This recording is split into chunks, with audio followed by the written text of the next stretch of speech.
কোন স্লটে আসবে নতুন ধারাবাহিক বুলেট সরোজিনী? কয়েকদিন আগেই প্রোমো সামনে এসেছে নতুন ধারাবাহিক বুলেট সরোজিনীর। ধারাবাহিকে প্রধান ভূমিকায় দেখা যাচ্ছে দিয়া বাসু, অভিষেক বীর শর্মা এবং অর্ণব ব্যানার্জিকে। ধারাবাহিকের প্রোমো দেখেই বোঝা যাচ্ছে ধারাবাহিকটি ত্রিকোণ প্রেম এবং প্রতিশোধ রহস্য নিয়ে আসতে চলেছে। তবে কোন স্লটে আসবে নতুন ধারাবাহিক বুলেট সরোজিনী? টেলিপাড়ার গুঞ্জন প্রাইম স্লটেই দেওয়া হবে বুলেট সরোজিনীকে। তবে কোন স্লটে?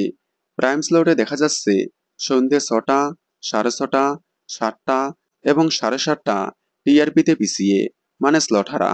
গীতা এলএলবি লাস্ট ২ সপ্তাহ যাবৎ টিআরপিতে পিছিয়ে। অন্যদিকে কথা বেশ কয়েক সপ্তাহ যাবৎ টিআরপিতে পিছিয়ে। আবার রাঙামতি তীরন্দাজ অনেক আগে থেকেই টিআরপিতে পিছিয়ে। তবে পিছিয়ে থাকলেও গ্যাপ খুবই কম। তেঁতুল পাতা শুরু থেকেই টিআরপিতে স্লট লিড থাকলেও লাস্ট ২-৩ সপ্তাহ ধরে স্লট হারা হচ্ছে। তাই ধারণা করা হচ্ছে সবার আগে তেঁতুল পাতার উপর কোপ পড়তে পারে।